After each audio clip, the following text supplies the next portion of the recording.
3C எடுக்கிற அளவு அதோட கைவிட்டு போகுது. அதுக்கப்புறம் டியூஷனுக்கு போகிறான், கம்ப்யூட்டர் கிளாஸுக்கு போகிறான், அங்கே போகிறேன் அம்மாட்ட காசை வண்டி கொண்டு அவன் எங்கே போகிறான்.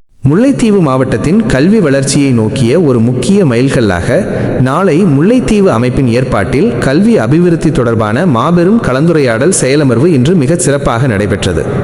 இவர் ஏழாவது படிக்க இலங்கையில் ஏழாவது படித்த ஆக்களை விட இப்போ கல்வியால் முல்லையில் புரட்சிகர மாற்றம். நாளை முல்லைத்தீவு அமைப்பின் ஏற்பாட்டில் மாபெரும் கல்வி அபிவிருத்தி செயலமர்வு. முல்லைத்தீவு கல்வியால் ஒன்றிணைவோம் எனும் உன்னதமான தொனிப்பொருளை மையமாக கொண்டு முல்லைத்தீவு மாவட்டத்தின் கல்வி தரத்தில் ஒரு புதிய மறுமலர்ச்சியை ஏற்படுத்தும் நோக்குடன் கல்வியால் முல்லையில் புரட்சிகர மாற்றத்தை ஏற்படுத்துவோம் எனும் தலைப்பிலான மாபெரும் கல்வி அபிவிருத்தி கலந்துரையாடல் செயலமர்வு இன்று ஜூன் 27, 2026 சனிக்கிழமை காலை 10 மணி மிகச் சிறப்பாக ஆரம்பமாகி நடைபெற்றது. நாளை முல்லைத்தீவு அமைப்பின் பூரண ஒழுங்கமைப்பில் முள்ளியவளை 3ஆம் வட்டாரத்தில் அமைந்துள்ள மிஷ்மா ஜெப மிஷனரி சபை கேட்போர் கூடத்தில் நடைபெற்ற இந்நிகழ்விற்கு நாளை முல்லைத்தீவு அமைப்பின் நிறுவனர் கமல விஜிந்தன் அவர்கள் தலைமை தாங்கினார். முல்லைத்தீவு மாவட்டத்தின் கல்வி எதிர்காலத்தை தீர்மானிக்கும் இந்த முக்கியத்துவமிக்க உயர்மட்ட கலந்துரையாடலில் பல்வேறு துறைகளையும் சார்ந்த 100க்கும் மேற்பட்ட பிரதிநிதிகள் ஆர்வத்துடன் கலந்து கொண்டனர். தற்போதைய மற்றும் ஓய்வு நிலை அதிபர்கள், ஆசிரியர்கள், சட்டவாளர்கள், மருத்துவர்கள் மற்றும் மூத்த கல்விமான்கள், கோட்ட கல்வி அதிகாரிகள் மற்றும் அரச உத்தியோகத்தர்கள், பொது அமைப்புகளின் பிரதிநிதிகள், மிஷனரி ஜெபசபை அதிகாரிகள், உறுப்பினர்கள் மற்றும் சமூக சேவையாளர்கள், கரைத்துறை பற்று பிரதேச சபை உறுப்பினர்கள் மற்றும் முன்னாள் தவிசாளர்கள், பிரதேச சுகாதார உத்தியோகத்தர்கள் மற்றும் ஊடகவியலாளர்கள் என பல்துறை சார்ந்த ஆளுமைகளும் ஒன்றிணைந்து மாவட்டத்தின் கல்வி மேம்பாடு குறித்து தங்களது கருத்துக்களை பகிர்ந்து கொண்டனர். இச்செயலமர்வில் சிறப்பு வளவாளராக வடமாகாண சுகாதார அமைச்சின் வளவாளரும் வைத்திய கலாநிதியுமான ஜெகரூபன் அவர்கள் கலந்து கொண்டு சிறப்பு விளக்க உரையினை ஆற்றினார். அவர் தனது உரையில் மாவட்டத்தின் தற்போதைய கல்வி நிலை, மாணவர்கள் எதிர்கொள்ளும் சவால்கள் மற்றும் கல்வி தரத்தை சர்வதேச தரத்திற்கு உயர்த்துவதற்கான ஆக்கப்பூர்வமான வழிமுறைகள் குறித்து விரிவாக எடுத்துரைத்தார். இதனைத் தொடர்ந்து வருகை தந்திருந்த கல்விமான்கள் மற்றும் அதிகாரிகளுக்கிடையே கல்வித்துறை சார்ந்த பரஸ்பர கலந்துரையாடல்களும் எதிர்கால திட்டமிடல்களும் விரிவாக முன்னெடுக்கப்பட்டது. யதார்த்தமான கதையை சொல்றேன். அப்ப என்னென்றால் கலந்து கொண்ட அனைத்து விருந்தினர்களுக்கும் தமிழர் பண்பாட்டு விருந்தோம்பல் முறைமைக்கு அமைவாக சுவையூட்டப்பட்ட பசுப்பாலும் பாரம்பரிய மோதகமும் வழங்கி உபசரிக்கப்பட்டமை அனைவரது மனங்களையும் நிகழ வைத்ததுடன் நிகழ்விற்கு மேலும் பெருமை சேர்த்தது. அன்று போல் என்றும் கல்விக்கான குரலாக சடங்காப்பற்று தமிழன் யூடியூப் சேனல். நன்றி, வணக்கம். மற்ற அளவுக்கு சோழி எழுதியிருக்கு. இந்த 14 வருஷமும் குடியேற்றம் அந்த ஆரம்பத்தில் பரவாயில்லைன்னு விடலாம், பிள்ளைகள் கணக்கு பிரச்சனையெல்லாம் நிற்கண்டு லெவல் செகண்ட் ஷை எழுதாம விடுறதும் ஒரு காரணம் இந்த நம்பர் குறைகிறதுக்கு. முதலாவது ஷையோட இனி காணுமெண்டு, இனி ஏலாது, இதுக்கு மேலே என்னால் ஏலாது, இதுக்கு மேலே என்னால் எங்கே அது கொஞ்சம் நான் அப்படி நிற்கிறேன், நீங்கள் சொன்னாரான்னு சொல்லணும். முதலாம் ஷையில் ஒரு பாடம் பாஸ், 2 பாடம் பாஸ், அல்லாடி 3 பாடம் ஃபெயில், ஏதோ ஒரு சிக்கல் வந்துட்டு என்றால் இனி வேணாம், நான் வேறு தொழிலோ போக போகிறேன், கனடா போக போகிறேன். பேர் சொன்னாலும் குற்றம் இல்லை, நான் எல்லாருக்கும் தெரிஞ்சதுதான். இன்றைக்கு துணைவேந்தராக இருக்கிறவர் ஒரு ஷை சரிவம் அரசாங்கம் 3 ஷை கொடுக்குது. பிள்ளைகளை அதுக்கு வறுமைக்கான காரணங்கள், குடும்ப கஷ்டம், நாங்கள் எடுத்தோன்னு எல்லாருக்கும் சொல்லி இயலாது.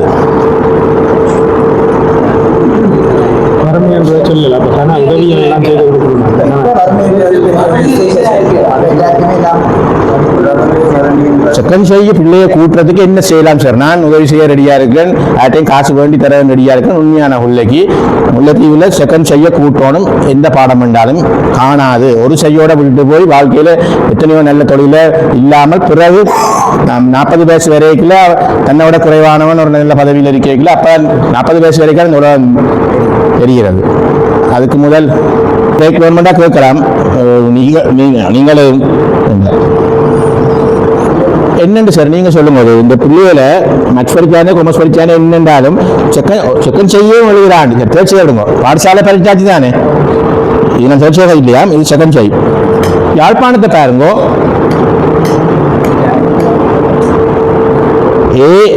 அஞ்சாம் வகுப்பு ஓ லெவல் கூட அவ்வளவு நல்லம் இல்லை. இலங்கையின் ஏ லெவலில் யாழ்ப்பாணம் எப்பவும் முதல் 3க்குள்ளேயே நிற்கிது. சோயின் எடுக்கிற பிள்ளையும் கூட அங்கே மிச்சம் கதைப்பம். அந்த செகண்ட் செய்யும் எடுக்கணும், நான் விடக்கூடாது, நான் இந்த முறையை விட அடுத்த முறை கூட எடுப்பேன். ஒரு உண்மை கதையை நான் கட்டாயம் சொல்லணும். அந்த மாணவனுக்கு நான் நேரம் சொல்லியிருக்கலாம், இப்போ ஞாபகம் வருது எனக்கு. ஒரு பாலிநகரை சேர்ந்த மாணவன், என பேர் ஊரெல்லாம் சொல்லேலும். எனக்கு அந்த பாடசாலையின் உபாதிபரோ யாரோ ஒருவர் எனக்கு கால் பண்ணுறார், டாக்டர் ஒரு ஆளுக்கு உதவி வேணும், செய்தி தருவீங்களோ உண்டு. என்னென்று கேட்டால், ஒரு 9A எடுத்த மாணவன் ஏழு படிக்க தொடங்கின ரிசல்ட்ஸ் வந்து அடுத்தடுத்த நாள் அவனுடைய அப்பா இறக்குறார். அவர் கூலி வேலை செய்கிறவர். கிணறு கிண்டேக்க மண் ஏதோ விழுந்து அந்த தந்தை இறந்து போகிறார். ரைட், அவரே சொல்றார், அவன் டாக்டராக வர வேண்டியவன் சார், அவன் அவ்வளவு கட்டிக்காரன், சரியான கஷ்டமான குடும்பம் இப்படி என்று. நான் மாணவனையும் பார்க்கல, அவரையும் கதைக்கல. நானும் அங்கே இங்கே கதைச்சு ஏதோ ஒரு சின்ன உதவி ஒரு 2 வருஷத்துக்கு மாதம் மாதம் கிடைக்கிற மாதிரி செய்தோம். நானும் நேரம்பி பார்க்க இல்லை. ரிசல்ட்ஸ் வந்தோன்னே அவனை சந்திக்க நேரம் போனேன். அவனுக்கு B2CO அப்படி ஒரு ரிசல்ட். ரேடியோகிராஃபி கிடைக்குது. இந்த எக்ஸ்ரே டெக்னீஷியன் சொல்லுவோம். கேட்டேன், என்ன அப்பா செய்ய போறான்னு. தான் போயில்லையென்றான். நான் அது ஒரு நல்ல தொழில்ரா, கஷ்டப்பட்டு படித்து வந்தால் உனக்கு சுகாதார திணைக்களத்திலே வேலை செய்யலாம், சாகும்பரையும் சுகாதார திணைக்களத்திலே வேலை செய்யலாம், சாகும்பரையினே முல்லைத்தீவு கிளிநொச்சியிலே வேலை செய்யலாம், ப்ரைவேட் வேலைக்கு நீ போகலாம், யாழ்ப்பாணமோ அங்கேயோ, அது உண்ட விருப்பம். அது ஒரு கேவலமான இது இல்லை. நீ உறுதியாக இருந்தால் நான் திரும்ப படிக்கிறேன், அப்ளிகேஷன் போட இல்லையன்று. 2025ஆம் ஆண்டு ஏலோல் சோன் எடுக்கிறான். பயோ டிஸ்ட்ரிக்ட் ரேங்க் 3வது, 2AB அவன் மெடிசின் என்ன பண்ணுறான். வீட்டை போய் பார்த்தால் கடவுள் கொடுக்குறார். நம்பர் அவனோட காய்ச்சல், ஃபோன்லாம் காய்ச்சல். முல்லைத்தீவு மாவட்டத்தில் ஏலோல் படிக்கும் மாணவர்கள் 2ஆம் தடவை எடுப்பதற்கு ஊக்குவித்தல். அதுக்கு என்னென்ன தடையாக இருக்குது, அது அதிபர்மார் கதைக்கலாம், பெற்றோர் கதைக்கலாம். உண்மையான காரணங்களை கண்டறிஞ்சு என்ன இல்லைன்னு சொன்னால், பள்ளிக்கூடத்தில் ஏதாவது சொல்கிறாங்கன்னா அதிபர்மார் ஐயோ எனக்கு ஆசிரியர் இல்லை, ஐயோ எனக்கு இடம் இல்லை, ஐயோ நாங்கள் ஏத்தனை குடிக்கிறது இதுக்குள்ளே இருந்தான் குடிக்கிறோம், 100 இதை சொல்லுவினம். பள்ளிக்கூடத்துக்குள்ளே ஒரு இன்னொரு வகுப்பை தொடங்குறன்றது வள பற்றாக்குறை என்றது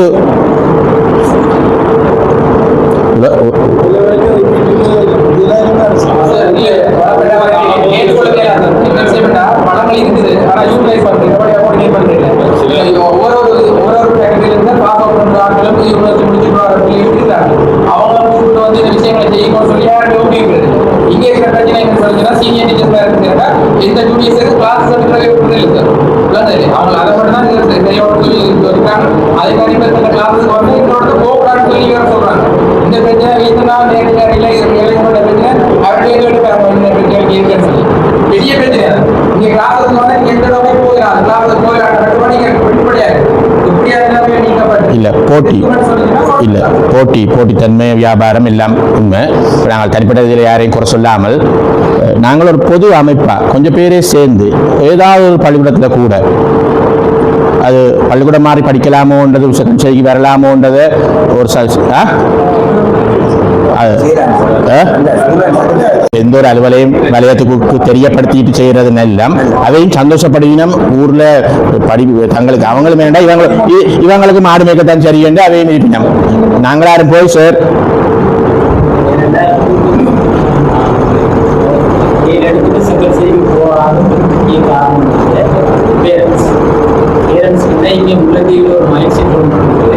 சயின்ஸ் படிச்சா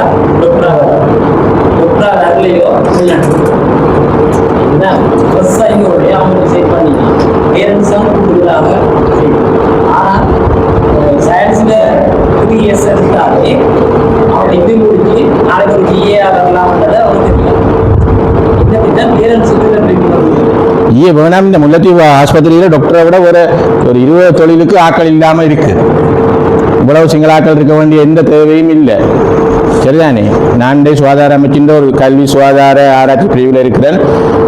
நர்ஸுக்கு கால் பண்ணா என்ன, மிட்வைஃபுக்கு கால் பண்ணா என்ன, பிஹெச்ஐ கால் பண்ணா என்ன, MLT x-ray technician, ECG technician, pharmacist பண்ணாலும் என்கியூசி நோ குவாலிஃபைட் கேண்டிடேட், பொருத்தமான ஆக்கள் இல்லை என்றுதான் அப்ளிகேஷனில் இங்கே இதுக்கு ஒரு கோட்டா இருக்குது. இங்கே வச்சு ஒவ்வொரு இதுவும் இருக்குது.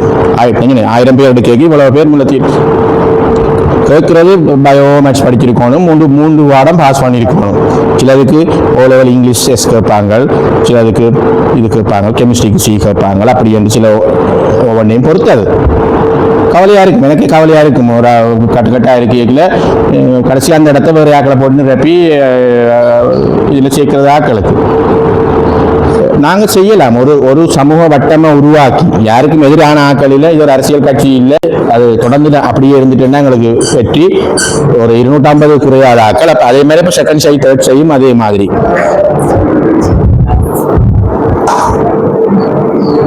இதை பாருங்க, பயோ படிச்சாக்கள்ல பாஸ் பண்ண சதவீதம் வந்து பயோ படிக்கிறால் காணான்னு சொன்னோம்.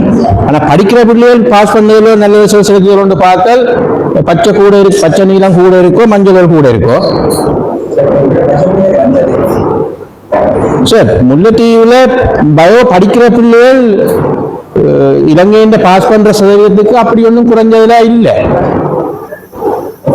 அது யாழ்ப்பாணத்தில் போய் படிக்கிறதோ, பிரைவேட்ல படிக்கிறதோ, டியூஷன்ல படிக்கிறதோ, அண்ணன் ஆட்டைக்கட்ட படிக்கிறதோ எனக்கு தெரியாது. பயோ படிக்கிற ஏ லெவல் பிள்ளைகள் பாஸ் பண்ற சதவீதம் இலங்கையின் தேசிய சதவீதத்தில் அங்க பாருங்க, அங்க 2013ஆம் ஆண்டு 15% பாஸ் பண்ணி இருக்குது. இல்ல சரி, இது நான் மாறி சொல்றேன். பாஸ் பண்ற சதவீதம் இல்ல, இது மொத்த பிள்ளைகள்ல எத்தனை பேர் பயோ படிக்கிறோம். 2,09,000 பேர்ல 31,000 பேர் பயோ படிக்கணும். இங்க 930 பிள்ளை படிச்சதுல 115 பேர் பயோ படிச்சவையல். ஓகே, ஏ லெவல் படிக்கிறதுல எத்தனை பயோ படிக்கிறது? ஏ லெவல் படிக்க நாங்க பார்த்தோம், ஏ லெவல் படிக்க வாரது காணான்னு பார்த்தோம். வந்ததுல பயோ படிக்கிறது படிக்காம படிக்குது. வட மாநிலத்துல பாத்தீங்கன்னா கடந்த 5 வருஷமா ஏ லெவல்ல பயோ படிக்கிற சதவீதம் கூட. இது பயோ படிக்கிற சதவீதம். ஏ லெவல் படிக்க வார ஆக்கள்ல எத்தனை பேர் பயோ படிக்கணும். ஆர்ட்ஸ் தான் கூட நிற்கிது, அது பிறகு 6ல் வருவோம். நாங்கள் முல்லைத்தீவும் பிள்ளைகள் பயோ படிக்குது. ரிசல்ட்ஸ் எப்படி இருக்குன்னு சொன்னா பாருங்க சார். ஆரம்பத்தில் கொஞ்சம் இதா இருந்தது. உதாரணமா இலங்கையில 41,000 2025ஆம் ஆண்டு 24,000 பேர் பாஸ் பண்ணினோம். இங்க 256 பேர் எடுத்து 149 பாஸ் பண்ணோம். அதாவது 58% பாஸ் பண்ணது, அங்க 59%. ஓகே, மோசங்க போயிருந்தால் கிராஜுவேட் பண்ணி வந்திருக்க வேண்டிய ஒரு ஆள் அங்க போய் குட். அப்ப அதுக்கு ஒரு வலுவான கரியர் கைடன்ஸ். நான் என்னுடைய பாடசாலையின் பேரையும் சொல்லி கலைக்க வேண்டி இருக்குது. கோவிக்க படம் மாறின பிறகு ஒரே படத்தில் படித்தது. அவர் என்ன படித்தவர், என்ன ரிசல்ட்ஸ் எடுத்தவர், தினந்திரம் பாஸ் பண்ணவர், எப்படி வந்தவர், எப்படி ஜிஏ வந்தவர்ன்றது அவர்கிட்ட மிக்க இதில் அவர் ஜிஏ வேலையை விட்டு இந்த படிப்பை பார்த்தால் நானே டாக்டராக படிக்கிற மாதிரி இப்போ கிடக்குது. ஜிஏ எனக்கு ஒரு கடிதம் போட்டால் நான் போகணும். நான் வரையிலாண்டு 2 பேருக்கு, ஒன்று ஜட்ஜ் 2 ஜிஏ, 2 பேர் கூட்டத்துக்கு வாண்டு கடிதம் போட்டால் இத்தனை மணிக்கு வாண்டால் நான் போத்தான் வேணும். நான் இல்லை இந்த அரசு உத்தியோகத்தரும். பட் அப்போ என்ன சொல்லுவோம், எங்களை ஆக்கள் இந்த ஒரு கல்லில் மாங்காய் விழணும் என்றால் அது ஆர்வமுள்ள ஆக்கள், ஆர்வமுள்ள பாடசாலை அதிபரோட சேர்ந்து ஒரு பள்ளத்திலோ 2 பள்ளத்திலையோ, அது சயின்ஸுக்காகத்தான் இருக்கணும் இல்லை, என்ன பாடத்துக்காக இருக்கலாம், தொடங்கி அது நல்லா நடக்குது. பிள்ளை ஒழுங்காக இருக்குது. முதலாவது பிள்ளை அங்கங்கே நிற்கல. பள்ள நாளில் தண்ணி குடிச்சா, ஒரு நாள் தண்ணி குடிச்சு சந்தியில் நிற்கிறான், இன்னொரு நாள் மொழியோட சந்தியில் நிற்கிறான், இன்னொரு நாள் மாமொழியோட நிற்கிறான் என்றால் அவன் எங்கேனா அவன் உங்கான் நிற்பான், சாப்பிட வருவான் தானே என்றால் சோனே மந்திரம் திரும்பவும் 3 டெஸ்ட் தான், ஆல்ரெடி 2 டெஸ்ட் தான். அவனை